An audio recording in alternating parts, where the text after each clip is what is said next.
Welcome viewers today to my channel Simplified English Grammar.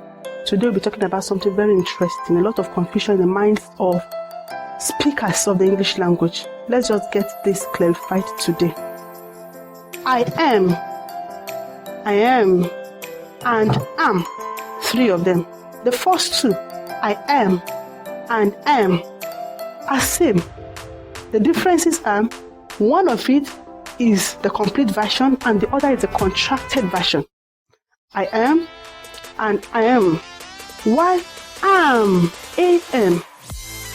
is a verb. It is a verb, one of the form of verb to be. So if you want to make a sentence, you can make a sentence such as I am a girl, correct.